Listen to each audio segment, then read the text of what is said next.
Right. Greetings, everybody. This is Michael Morgan. I am in the studio here in Venice Beach, California. I'm with the wonderful intercessors. We'll just call them the choir of intercessors. And and the angels are with us too. We're just going to start off with a song. We're going to lift it up. It's a warrior's winter, snow falling at my feet. Has opened the door to my home and smell his back as I hold him close. I can feel him breathe. It's a miracle you're alive. I'm alive. You're alive. I'm alive. You're alive. Hey. I was a part of a project called Kingdom Warriors for about 3 years. We did some really wonderful music, and we had a whole digital brand. We sold over $1.4 million worth of product. So this is going to cover a couple things. That was a good little intro to start us off. So here's the thing. Along with being an entrepreneur, which I am very much an entrepreneur, I think this is technically my 8th or 9th company right now. I just got a message from the folks at my very first venture capital investor group called Dream It. They just posted something online. They just had their first ever reunion of all the Dream It companies. I wasn't able to go. It was in Philadelphia. I have done a lot of things in my life, but what I am looking forward to doing more of is to helping people have a stronger understanding and a peace in their hearts and their minds as they work. Work is a beautiful thing. And in many ways, some people who don't go to church, they don't go to synagogue, they don't go to temple, they don't go to mosques, they don't go anywhere on Sundays or Saturdays. But these people work with their whole heart every single day. Some of them need to maybe take a little bit more of a break, but maybe they don't. I don't know. And the reason why I'm putting this together is to build a bridge to faith, from faith communities and into faith communities for professionals, business professionals, people who are really in need of something in their lives, like some side thing. They've got, financial wealth, they have respect in their jobs, and but they feel like they're missing something. They may even have a great family life, but they still feel like they're missing something. If that person is you, then that is why this is. That's why I'm recording this. You may come from a very non-traditional background. You may come from a completely atheistic, secular, agnostic background. If you do, I welcome you here to this space because you have something to offer the existing communities of faith, monotheistic, polytheistic communities of faith. And you have a perspective that I think we all need to listen to. And even though podcasts are generally about speaking, I hope that you take this as an opportunity to give feedback and to share your perspective. So with that said, this is not going to be a what you might call like a long diatribe of religious stuff. What I'm actually going to talk about is my day-to-day and my current startup. And hopefully I'll have some other people join me here pretty soon. I have a couple people lined up, actually. But for today, I'm going to do something that is a very helpful, tangible structure that I've put together with the help of a couple different groups. And in this structure that I have, it's basically a tracker sheet that I have for my day. And hopefully it embodies those things that I just talked about. And it's called the 7 Freedom Tracker. And it's a professional evaluation spreadsheet. This is important to me because it is the bridge in my life between prayer and work. And it actually blends, integrates, and unifies the two so that they don't feel completely disconnected. And I think what has sometimes turned people away from religious practice or faith-based practice is the thinking that it's overly controlling and that it's can only take place in a certain context, aka a Sabbath day service or something like that. For me, my prayers, if you will, are sevenfold, and then there is a theological component to that. God made the world in 7 days, and he saw everything that he had made, and behold, it was very good. That's from the first chapter of Genesis. In the last book of the Bible, Revelation, there is another reference to the seven spirits, and that is kind of mysterious and esoteric and exciting if you like that type of stuff. But in the book of Revelation, and also back in the book of Isaiah, chapter 11, there is a whole thing around, it's in Revelation chapter 4 and then mentioned again in Revelation chapter 5. It's represented by a lampstand with 7 candles, and many would say that lampstand represents, in the Jewish tradition, part of it is the form of the menorah, which has 9 branches. It holds 8 candles, which represent each night of the holiday, and then there's a shamash, and so 7 is kind of on the way to that. But it definitely honors that tradition, I believe, and it also says that has some other things about that. I'll let you look into that on your own if you're interested in. But my seven, if you will, things that I track during my day are in this order: my faith, which I call my foundation, my treatment of my family, and I call them my tribe or my ship crew, if you will. Sometimes, most of the times, I feel like I'm raising my family, my children on a ship, and every day is a different adventure on the wide open seas of Los Angeles. After that comes fitness, which is a part of my health. On top of that, then comes my finances. You could call that my hustle. And I hustle pretty hard. For those of you who don't know me, maybe one day you will see my hustle. On top of that, and I only hustle by the grace of God, by the way. It truly is. There's a passage, again, in the New Testament where Jesus says, I come to give you life and life more abundantly. My hustle is a hustle of abundance, for sure. But it's only because it comes from that source. On top of that, I have also my fight, which is how I show up every single day.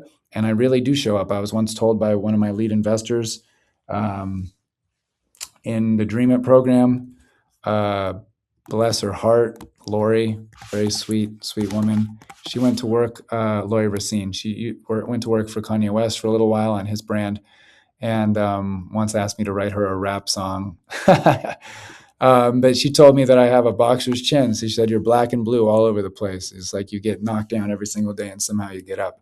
I said, yes, I think that is appropriate. And then the last one is freedom. And so that is kind of a combination of all these things. And it has to do with my own sort of feeling of freedom, and a few other components. So what I want to do is I want to use this closing time here to introduce you to this idea of tracking your 7 metrics, your KPIs. And if you're a person of faith, then this is for you. If you are not a person of faith, this is also for you, because this gives you a really clear way to track and then to monitor how you're doing on a day-to-day, and not just for one day, not just for one day a week. I do split this into a week and a weekend. And if you're interested in this, find a way to reach out to me. We'll give you the best contact. you can reach me at Michael, Michael, at megaverseca.com. And that's what I'm building right now. It's a long journey. It's been a long journey. I've probably been building it for, in all honesty, probably around 15 years now. And it's taking new form, and there's some exciting things that I'm seeing on the horizon for it. But what I want to bring into this conversation are these daily metrics. So for faith, my faith-based foundation is found in, I just got a message. This is now a dedicated chat for all things faith-related. It literally just popped up on my phone from an entrepreneurs group that I'm a part of. That is awesome. I'm taking a screenshot of that. I believe that I'm on the right track. That's real time, my friends. Real time.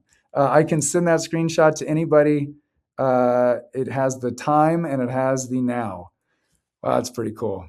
So that's we're on the right track. If you are a person who does not identify with faith, I am inviting you to start to track how you might build your faith. And there's a daily metric and an action item associated with it. It says in my tracker, it says mindfulness, scripture, meditation. When I go deeper into my section of faith, and I think we'll just do faith for today, and then the subsequent episodes, we'll talk about these other components, these full 7.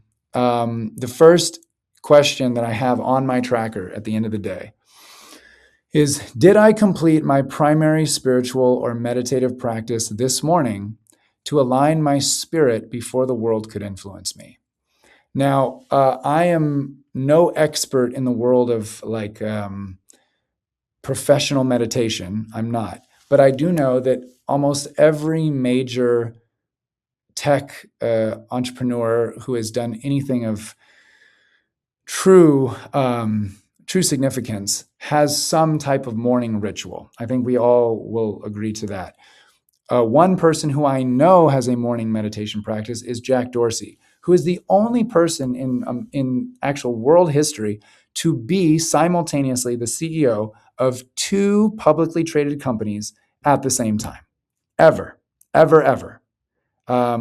In America. I think maybe, I don't know if Jack Ma experienced that, but Jack Dorsey definitely did. It must have some type of thing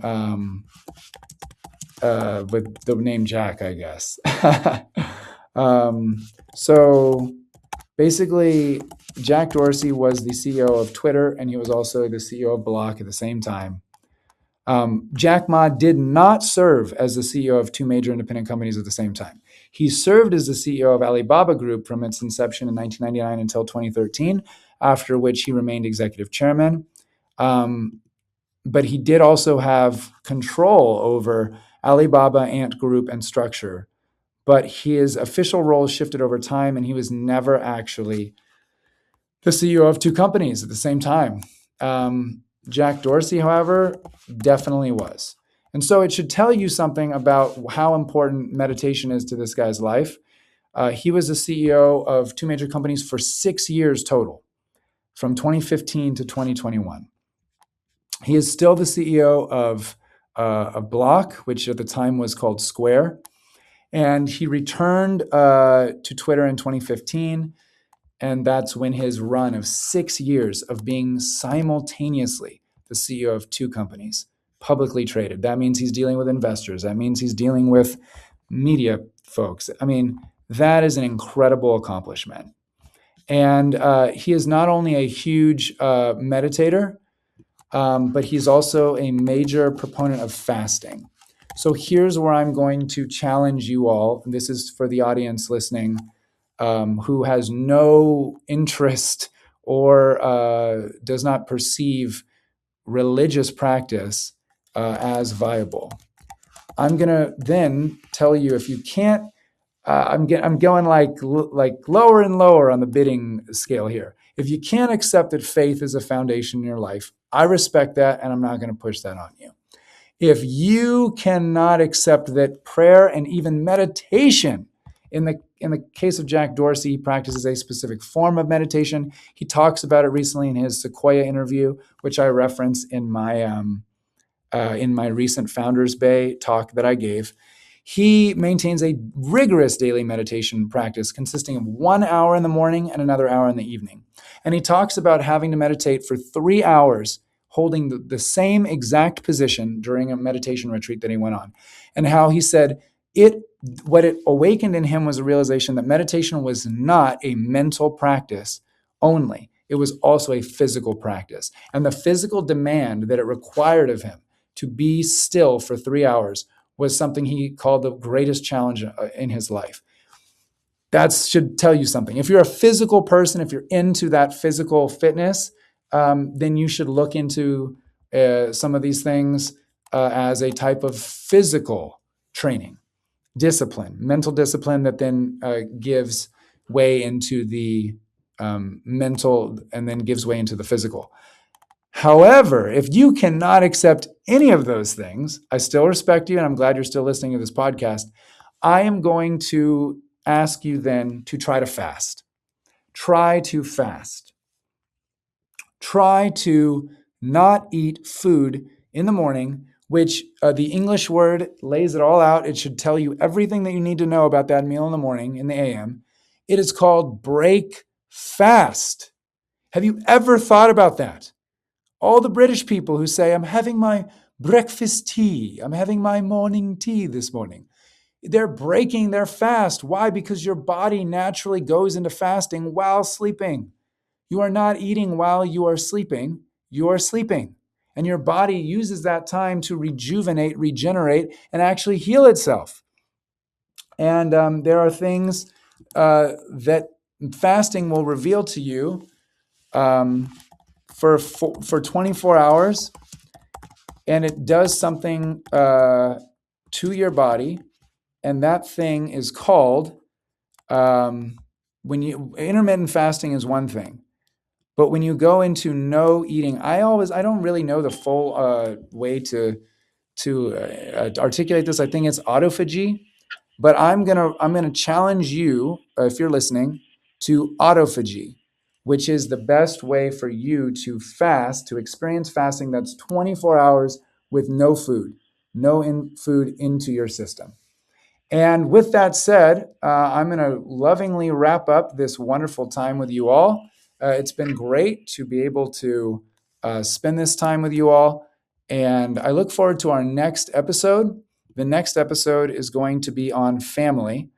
And if you want the tracker, please reach out to me at the email that I gave you, michael@megaverseca.com. It's a wonderful tracking spreadsheet. The second point on the faith sheet is, did I maintain my internal peace and alignment with my God-given purpose during today's most stressful moment? And what it gets you to do is start to actually track your day's most stressful moments and give you a opportunity to see what that looks like in real time, and then to be better prepared and better prepared for the challenge that comes next time.